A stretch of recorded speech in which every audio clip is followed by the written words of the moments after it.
जय श्री राम मित्रों। आज हम लोग बात करने वाले हैं अष्टांग योग की। ये शब्द आप लोगों ने बहुत सुना होगा, खासकर जो लोग योग में हैं, जो जो अध्यात्म में है, वो अष्टांग योग की बहुत बात करते हैं। लेकिन दुख की बात यह है कि लोग ना बिना समझे बिना पढ़े अधूरा ज्ञान लेके लोगों में अष्टांग योग की बात फैलाते हैं। देखिए, जीवन का एक सबसे बड़ा नियम है कि जो आपको ज्ञान आपकी उन्नति कराता है, सा विद्या या विमुक्त, जो विद्या विमुक्त करवाती है। लेकिन जो अधूरा ज्ञान होता है वो आपको विनाश की तरफ ले जाता है। महाभारत में अभिमन्यु की मृत्यु का सबसे बड़ा कारण था उसका अधूरा ज्ञान। इसलिए अधूरे ज्ञान वाले से हमेशा बच के रहना चाहिए, वो हमेशा बहुत ज़्यादा घातक होता है। तो हम लोग बात करते हैं अष्टांग योग की। अष्टांग योग है क्या? इसका सबसे पहला जो नाम आता है वो महर्षि पतंजलि का आता है, जिन्होंने अपने योग सूत्र में द्वितीय पाद साधन पाद में इसकी चर्चा की है। वो बताते हैं कि जो हम जैसे जन सामान्य, आप और मुझ जैसे, जिनको समाधि की प्राप्ति करनी है, कैवल्य की प्राप्ति करनी है, या फिर कहे मोक्ष की प्राप्ति करनी है, तो हमारे लिए सबसे अच्छा तरीका है, जो सुगम तरीका है, वो अष्टांग योग का तरीका है। कहते हैं जिसको जो सबसे अधम कोटि के साधक हैं वो अष्टांग योग का पालन करें। अष्ट अंग यानी कि इसमें 8 अंग बताए गए हैं। अब अंग किसके? योग के। योग के वो अंग जो आपको धीरे धीरे करके समाधि तक ले जाएं। तो अष्टांग योग है क्या? कौन कौन से अंग हैं वो हम जान लेते हैं, जिसमें यम, नियम, आसन, प्राणायाम, प्रत्याहार, धारणा, ध्यान और समाधि। इस तरीके से एक एक करके ये 8 अंग हमारे बताए गए हैं। आज हम इसकी डिटेल बात करने वाले हैं। हो सकता है वीडियो थोड़ी सी बड़ी बने, या फिर हम इस वीडियो को 2 पार्ट में बनाएंगे। तो देखिए, सबसे पहले बात करते हैं यम की। यम क्या होता है? कहते हैं यम वो है जो आपके साथ साथ ये पूरे समाज के लिए कल्याणकारी होता है। अब यम है क्या? यम में 5 चीजें बताते हैं जिनका पालन प्रत्येक साधक को, व्यक्ति को करना चाहिए। वो कौन कौन सी हैं? महर्षि पतंजलि बताते हैं अहिंसा, सत्य, अस्तेय, ब्रह्मचर्य और अपरिग्रह। ये 5 हमारे यम बताए गए हैं। तो पहला होता है अहिंसा। अब अहिंसा का मतलब क्या है? अहिंसा परमो धर्म। ये जो श्लोक है ये सबसे बड़े जहां हिंसा हुई है उसका श्लोक है, यानी कि महाभारत का। कहते हैं महाभारत में जितनी हिंसा हुई थी उतनी कहीं भी नहीं हुई। उस ग्रंथ का वाक्य है अहिंसा परमो धर्म, यानी कि अहिंसा ही परम धर्म है। तो अहिंसा का मतलब होता है हिंसा ना करना। और हिंसा क्या है? किसी को आघात पहुंचाना, वो सिर्फ हथियार से नहीं, शब्दों से, कई अलग तरीकों से किसी को नुकसान पहुंचाना, कष्ट देना हिंसा में आता है। तो महर्षि पतंजलि कहते हैं हिंसा सिर्फ करने मात्र से नहीं, 3 तरीके से, यानी कि कृत, कारित और अनुमोदित। यानी कृत का मतलब होता है खुद से किया होगा। जैसा मान के चलिए अगर मैं खुद जाके किसी को मार डालूं तो वो हिंसा है। कारित का मतलब होता है किसी और से करवाना। मैंने किसी को पैसे दिए और किसी दूसरे आदमी को मरवा डाला, वो भी हिंसा मेरे ही हिस्से में आएगी। और तीसरी होती है अनुमोदित, यानी कि बेशक वो मेरा दुश्मन था और मैं मेरे बिना जान पहचाने किसी और ने उसको मार डाला, तब भी मैं प्रशंसा करूं कि वाह भाई अच्छा हुआ वो मर गया, तो ये भी हिंसा है। तो महर्षि पतंजलि कहते हैं इन तीनों प्रकार के कृत, कारित, अनुमोदित, तीनों प्रकार की हिंसाओं से दूर रहना ही अहिंसा है। यानी कि मन, वचन और कर्म, तीनों प्रकार से अहिंसा का पालन करना। और यही बात लागू होती है सत्य पे, यानी कि सत्य भी वही है जो मन, वचन, कर्म से बोला जाए। कोई और भी झूठ बोल रहा है तो उसको भी आप रोकें, तो इसी बात को सत्य कहते हैं। तीसरी है अस्तेय। अस्तेय का मतलब होता है चोरी ना करना।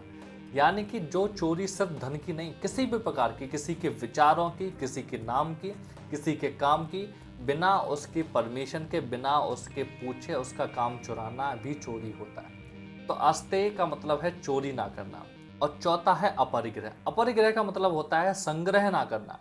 आप अपने घर में देखिए, आपके पास, आपके रूम में ऐसी बहुत सारी चीज़ें होंगी जो आपके काम की नहीं है, लेकिन तब भी हम लोगों ने उसको अपने घर में सजा के रखा हुआ है। तो ऐसी जो बहुत ज़्यादा संग्रह हम कर लेते हैं वो हमारा अटैचमेंट बढ़ा देता है, हमारी बुद्धि को कुंठित कर देता है, जिसको उपनिषदों में योग क्षोम कहा गया है। योग क्षोम का मतलब होता है कि वो प्रक्रिया जिसमें हम सोचते हैं कि जो हमारे पास है वो तो हमसे दूर ना जाए और नया नया भी हमको और मिलता जाए। तो इस तरीके से संग्रह वाली चीज़ों को हटा देना अपरिग्रह कहलाता है। तो अपरिग्रह करने के बाद अंतिम आता है जिसको ब्रह्मचर्य बोलते हैं। अब ब्रह्मचर्य का मतलब सिर्फ शादी ना करना या फिर अपने आप को रोकना या फिर यौन संबंध बनाना नहीं है। और अगर जानना चाहते हैं ब्रह्मचर्य के ऊपर तो मैंने फुल डिटेल वीडियो बना रखी है, जो आप डिस्क्रिप्शन में लिंक में जाके देख सकते हैं। तो ब्रह्मचर्य का मतलब होता है ब्रह्म के समान आचरण करने वाले, जिसके बहुत सारे तरीके बताए गए हैं। यदि ऐसा ही होता तो भगवान शिव जो खुद सबसे बड़े योगी हैं वो शादी नहीं करते, वो खुद गृहस्थ आश्रम में रहने वाले व्यक्ति हैं। अब यहाँ हमारा यम पूरा होता है। अब दूसरा कदम आता है जिसको नियम बोलते हैं।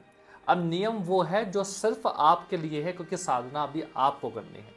तो नियम में भी वो 5 तरीके बताते हैं या 5 उपाय बताते हैं कि किन तरीकों से नियम सिद्ध होता है।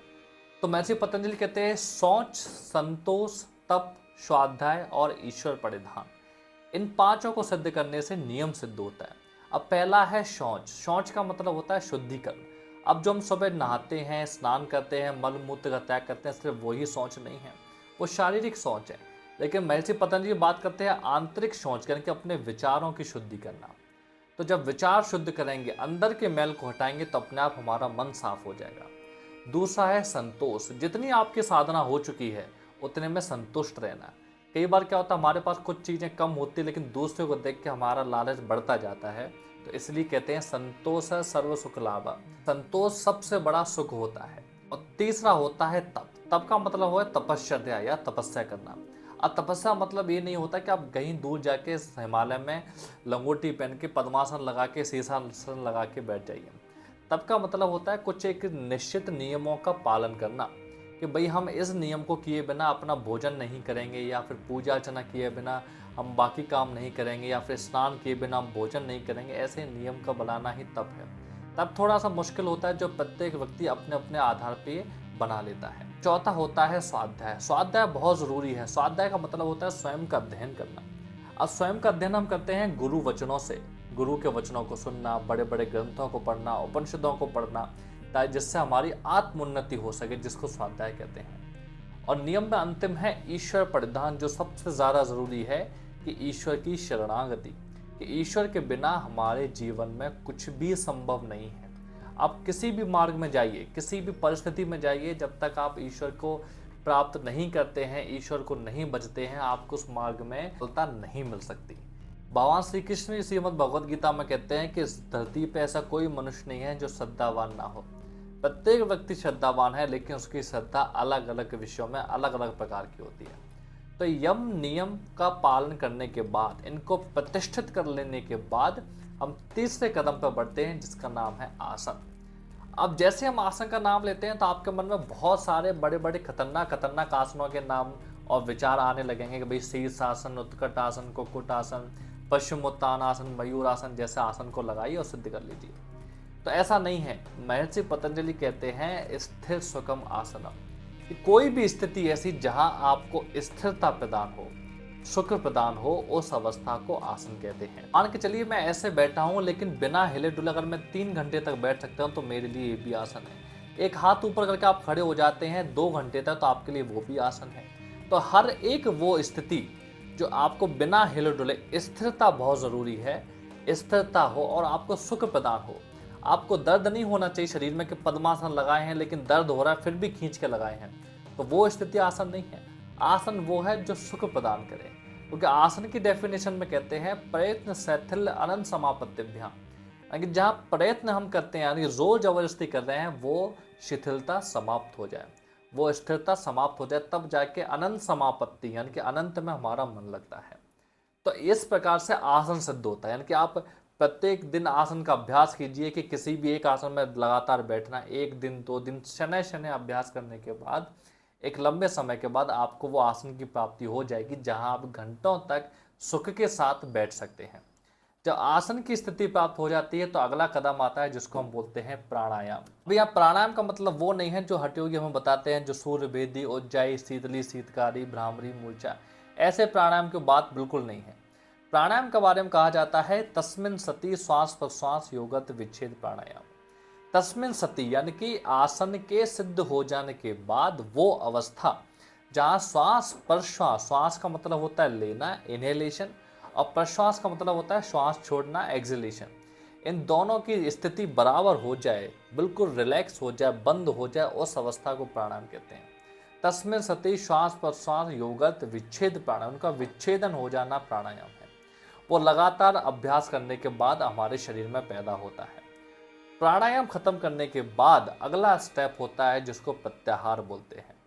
प्रत्याहार कहा जाता है कि मीडिएटर का काम करता है, क्योंकि अभी तक हमने जो काम किया वो हमारे शरीर के ऊपर था। हमने यम किया, नियम किया, आसन किया, प्राणायाम किया।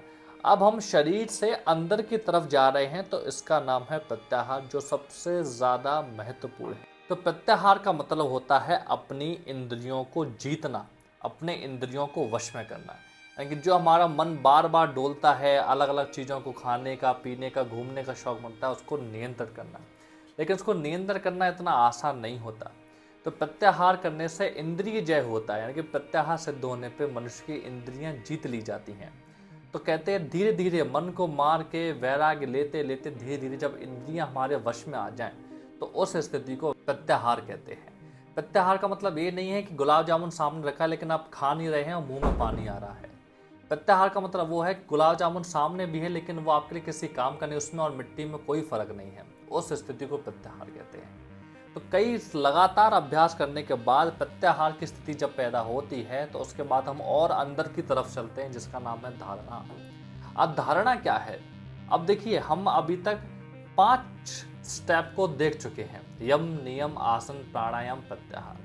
अब आगे की जो 3 है वो एक ही अवस्था है, बस उसके अलग अलग वेरिएशन बताए गए हैं, वो हम समझते हैं। तो देखिए, धारणा का मतलब होता है देश बंधस्य चित्तस्य धारणा।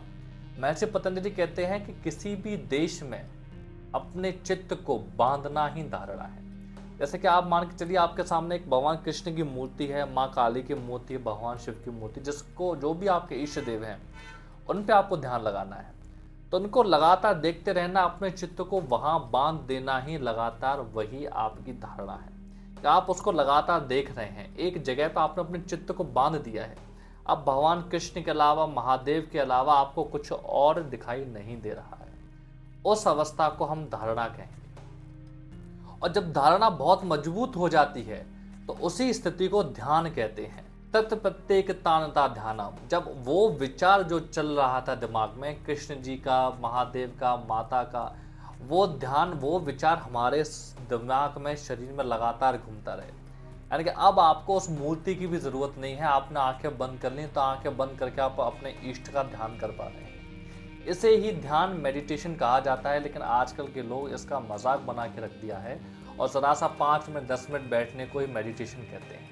और बड़े बड़े लोग इसके अद्भुत अद्भुत फ़ायदे आपको बताएंगे। फ़ायदे होते हैं लेकिन सही ध्यान के। ये सिर्फ लोगों को प्रभावित करने के लिए, दिखाने के लिए लोग ऐसे काम करते हैं। तो हम आगे बढ़ते हैं, तो ध्यान में वो स्थिति पैदा हो जाती है जो एकदम शून्यता की तरफ ले जाती है। कि जब हमारा चित्त जो है उसमें बस एक ही विचार चल रहा है, वो चाहे आपके बजरंग बली हो, महादेव हो, श्री कृष्ण हो, काली माता हो, जो भी आपके इष्ट हो, उनको ध्यान लगा के हम उसी का विचार हमारे मन में चल रहा है। अब अंतिम स्थिति होती है समाधि, जिसमें महर्षि पतंजलि कहते हैं तदेवात मात निर्भासम स्वरूप शून्यमेव समाधि। यानी कि समाधि की अवस्था तक पहुंचते पहुंचते आपका दिमाग शून्य हो जाता है। मतलब अब आपको अपने इष्ट की भी ज़रूरत नहीं है, अब आपको भगवान कृष्ण की भी ज़रूरत नहीं है, अब आपको माँ काली की भी ज़रूरत नहीं है। यानी आंख बंद करके जब आप बैठ रहे हैं तो आप खुद भगवान श्री कृष्ण हैं और सामने भी श्री कृष्ण हैं। आप पूरा एक हो चुके हो, शून्य हो चुके हो। उस अवस्था को समाधि कहते हैं। तो योग का ये मार्ग यम से चलते चलते समाधि तक पहुंचता है।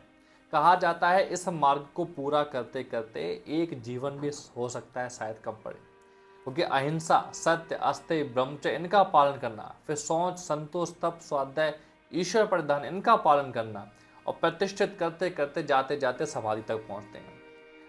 अब इनके बारे में महर्षि पतंजलि ये भी बताते हैं कि शौच सिद्ध करने से क्या होता है, अहिंसा सिद्ध करने से क्या होता है। इसके बारे में एक अगले वीडियो में हम लोग बात करेंगे। लेकिन समाधि एक वो स्थिति होती जहां मनुष्य शून्यता को प्राप्त हो जाता है, जो योग का परम लक्ष्य है। लेकिन ऐसा नहीं है, योग का परम लक्ष्य समाधि नहीं होता। योग का परम लक्ष्य होता है कैवल्य या फिर मोक्ष, जो समाधि से भी ऊपर की बहुत ज़्यादा ऊंची बात है। आपको याद हो, मैंने पहले बताया था कि ये जो बात है वो महर्षि पतंजलि की योग दर्शन में दूसरे अध्याय साधन पाद में बताई गई है। लेकिन अध्याय 4 है, चौथा पाद है कैवल्य पाद, यानी कि 4th चैप्टर है कैवल्य। तो कैवल की अवस्था तक जाने के लिए आपको समाधि से भी बहुत ऊंची श्रेणी में जाना पड़ेगा, जहाँ समाधि की भी वो 4 अवस्थाएं बताते हैं, वितर्क, विचार, आनंद और अस्मिता। 4 प्रकार की समाधियाँ होती हैं। तो आप लोग कमेंट करके बताइए अगर आप जानना चाहते हैं समाधि की और अवस्थाओं के बारे में और योग के ऐसे विषयों के बारे में डिटेल वीडियो। आशा करता हूँ आपको अष्टांग योग के बारे में सही जानकारी समझ में आई होगी। अपना ख्याल रखिए, स्वस्थ रहिए। जय श्री राम।